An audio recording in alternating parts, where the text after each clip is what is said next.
Hi there, I'm Tim Shull and I'm your academic and LLM advisor here at Box Hill.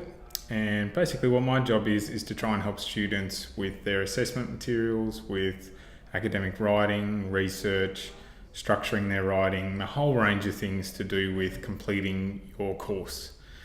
So any kind of in-class materials or assessment material or presentations and things that you've got to do, I try and help students as much as I possibly can, either through videos like this or through individual appointments or small group appointments or workshops in the classroom. So what I want to talk to you about today is your music history assignment. So let's get into it. So if you want to get in touch with me to make an appointment, all my information is at the top of this page. The link to this actual document to get into this document and look at it is actually here. And if you type that in, it'll take you to this document and you can only view it. You won't be able to edit it, but you can actually make a copy of it. My days are here. I've actually got them listed wrong there. That's for something that's in the city. Monday, Wednesday and Friday, I am on Elgar and Nelson campuses, and I'm located in Building 9, which is the International Student Office. If you book an appointment with me, we can come to an understanding of where you'd like to meet. Most of the time, the library, either at Nelson or at Elgar, is a good place to meet and talk. So that's all the nitty-gritty out of the way. First thing is, don't stuff this up. Easiest part of your assessment. Make sure you get a cover sheet, fill it out, print it out, put it in with your assignment. Simple as that. So this question is a pretty heavy one. There's a lot of work for this, I'm not going to lie. The question is here, I'm not going to go through the question, but basically you've got two options. You can choose 3 artists and discuss how they've changed the sound or makeup of music in general, or you can choose 3 artists who have influenced your approach to music. And basically you have to go through a few things. You have to go through the artists that influenced them. The second thing you have to talk about is artists that were around at the same time that may have influenced their work as they progressed, or may have influenced other artists of that time, and artists they have influenced that have come later. So for example, if you're going to do like B.B. King, so artistic influence, key artists for him may have been Sally Christian or may have been Robert Johnson, and you would go through how those artists influenced him. And then artists at the same time that he influenced might have been people like Freddie King or Elvis even, even Elvis may have been an influence for him, it's kind of around that same time. And a lot of Elvis's music is based off the blues, so those kinds of things. And then artists who have come later, take your pick of the myriad of blues players that are out there in the modern age, even people, like Robin Ford or Larry Carlton, Mike Stern, take your pick. Given some directions, 2,000 words, and you have to include a word count. It says follow the assignment referencing procedure in the handbook. I've put that later so that you don't have to go looking through the handbook. The references aren't included in the word count, and you must use at least 15 different sources. I know that seems like a lot, but I'll make it seem a lot easier when we get into it. So there's a whole bunch of general information here about how it's marked. There's some recommended readings here. I've just put a little bit there about how to get into them in the library catalogues. I've given you a link straight to the library catalogue. And if you come here, I know that I've already tried out the second one on this list. If you just take the name, so Britpop and the English music tradition, it's much more effective because you might get the exact article or articles that are very similar. In this case, I've just copied it, I've pasted it, and the first hit is a book. The next few hits are actually PDF, like extracts from that book, or maybe reviews or other articles that have been written in that same kind of area. And then you would just click PDF full text and you'd have the article in front of you. You can download it up the top here, download PDF. And take it around on your device if you're taking the tram or the train. Some of this stuff you'll have to do for your coursework. Some stuff may apply to your assessment. You can pick stuff from this list as the 15 sources, or you can find other stuff as well. Let's get into structuring your response. First thing is your intro, right? Don't write your introduction first. It's what school kids do, and it's what you get taught to do at school. You are not a school kid anymore. You are in an adult learning, further education institution, and you are expected to write with argument, with bias, with weight, with force. Doing that is really difficult. Introduction is really important because it should give the reader a preview to what is coming in your body. You want to start with a really strong statement. You want to rephrase the question, because if they don't have the question in front of them, you want to give them an idea of what is the question you're trying to answer. And that doesn't have to be very long. You see in the example here, this paper will discuss 3 artists that have influenced my approach to music. So anyone with any kind of knowledge about the question will remember, oh yeah, okay, so they've chosen option 2 and they're going to choose to actually talk about 3 artists that have influenced them. And then the second part of your introduction should be specific to the arguments you're going to present in the body. So I've said in particular it will analyse how these artists impacted their genre through social and political events relevant to their context, how these artists and their art were affected by historical movements in their life will also be investigated, and how this is related to my development as a musician. Now, don't use that. If you use it, you're plagiarising, straight up, because obviously the marker is going to see this document. If 5 or 6 people use introductions very similar to that introduction, then you're all going to get done for plagiarism whether you like it or not. Plot out what artist you're going to choose, what events happened in their life that were social and political, what was the influences, how did they influence other people. Plot those things out in a plan before you actually come back and write your introduction. I'll go into some more depth on that in a little bit. In the body, I've given a suggestion for how you can kind of break this up, right? So you've got 2,000 words to use, and it's actually not a lot for what you're trying to produce. I suggest here split this into 3 mini essays, right? Of between 5 to 550 words, the 3 mini essays being about 3 artists that you've chosen. If you're doing option 2 in this case, you probably are going to have either an extra subheading in each of those things about how that artist has influenced you, or a whole separate mini essay section about how those 3 artists together have influenced your music. And so I've laid out here what the marker wants you to actually do. So there's kind of 6 sections there. And I say use these as subheadings to make sure that you address all the things the marker wants you to address. Conclusion, never, ever, ever in your life, ever again, if you watch this video or read this, never start within conclusion. You may have been told in the past that a conclusion is designed to wrap up or to pose a question to the reader. That is only in certain types of writing. In the type of writing that you are doing here, you want to sum up how these artists have influenced you, and how they have influenced their context. So how they've influenced their time, other artists around them, and how they've been influenced. So you want to sum that up, right? I've given an example there. So I'll give you another layout there. Again, use that as a scaffold. Do not use the exact wording. So a conclusion, you're supposed to sum up your arguments that led you to your answer. And your answer in this case is all the stuff that you've been talking about that influenced that artist, all the things that that artist influenced, and then how they influenced you. So those are the things that you are summing up. And then you make one clear statement about how, if you've chosen option 2, how they've influenced you. And if you've chosen option 1, you make one clear statement about how those artists have influenced the history of music. Do not say grand statements like this is what makes these artists so amazing within their field. They are incredible and are definitely some of the best that have ever lived. That's an opinion. And academic writing doesn't care about your opinion, it cares about fact and research. And saying that someone is the best in a musical field is such a abstract concept. Saying that Steve Vai is the best guitarist that ever lived, I don't agree with that. I like B.B. King a bit more. See how that straight away becomes opinion. What you want to do here is actually just really talk about the facts, the arguments, the things that you presented. Don't put in opinion.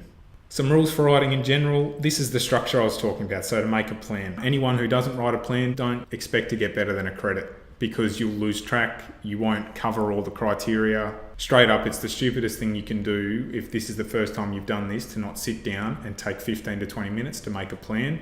And when I've already given you sort of a suggested scaffold, it should take you even less time.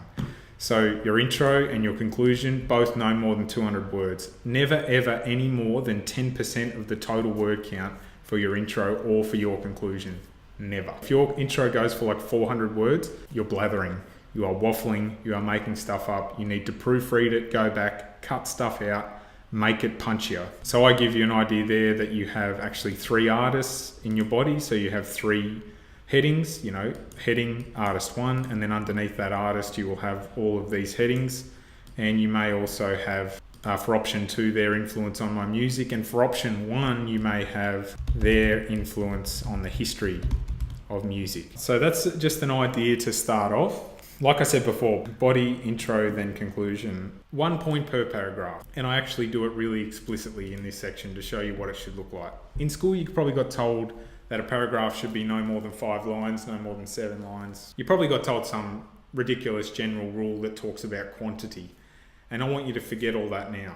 Each paragraph should just be one point, one main point that you are trying to make, and then move on to your next point. So my first point here goes for 2 lines. Stop doing that now. With each paragraph, you should focus on just one argument. See how I changed my argument in the second paragraph? I wrote a new paragraph. It doesn't matter whether it's 2 lines or it's 10 lines. Depending on the complexity of the argument, you may need a lot more content. If it's a simple argument, you might need a lot less content.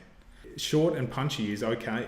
There's nothing wrong with that. People think being long-winded is like the best thing, and I'll show you why it's not the best thing in a second. Paraphrasing. You can directly quote. If you overquote, like if you do it 6 or 7 times throughout a document, it's really lazy. So I give you an example here from the hospitality course. This is the actual text, and this is my paraphrasing. If you read my paraphrase, you should be able to understand what that was talking about. And that's what paraphrasing is. I have shown you my understanding. I say here, people always say in your own words, in your own words. What they mean is, show me your understanding. Show me that you understand in your own words.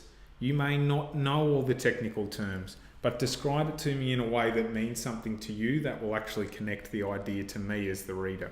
So show the marker that you understand the research. And here is why long-winded is bad. The 25-word rule. You read that sentence to yourself and then read the very next sentence as well. And you'll see that the second sentence makes clear sense and the first one makes clear sense too. Which one's better? The second one.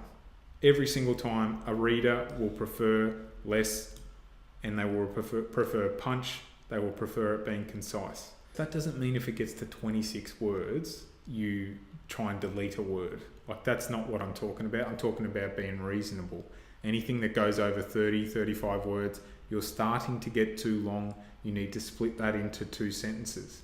Best advice I ever got. From your handbook here, the recommended citation style is Harvard. The LibGuide for Harvard is there. If you've never referenced stuff before, you need to go to that LibGuide and read about paraphrasing, read about citing, read about quoting, read about in-text and what in-text is, and end of text and what end of text is.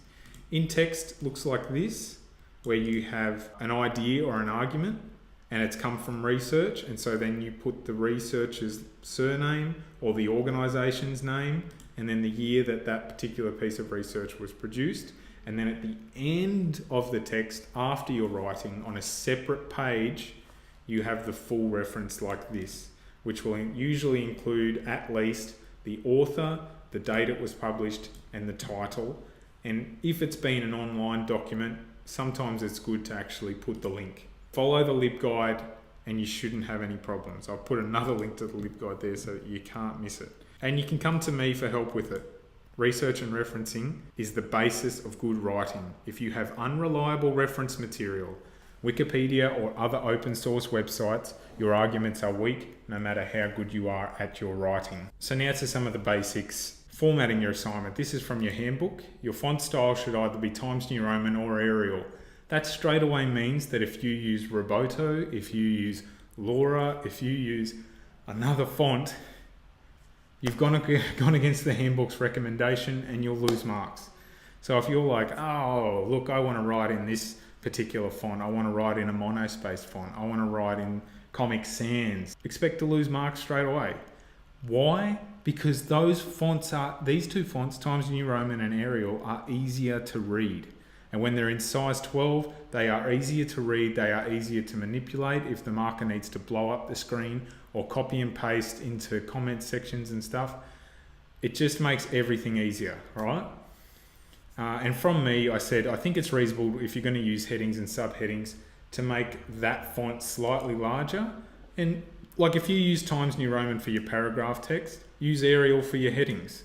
If you use Arial for your paragraph text, it doesn't matter if you then use Arial also for your headings.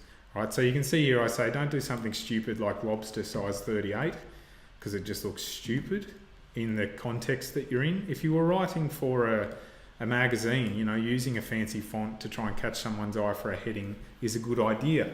Academic writing is not about that. Academic writing is about professional presentation. And in that, you just want to keep it simple. Arial size 16 bolded will do the trick. It will look like a heading.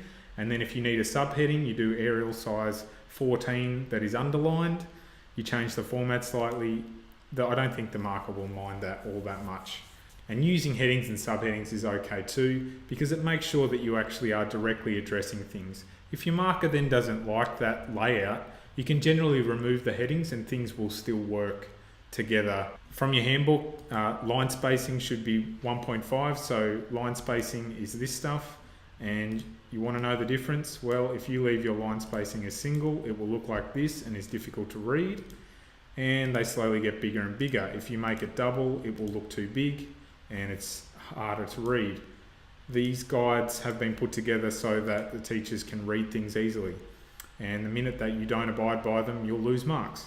And it's as simple as highlighting all your paragraph text and 2 clicks. All electronic submissions have to be put in by 11:55. 11:56 is too late. All other major assignments are to be submitted in the appropriate submission box.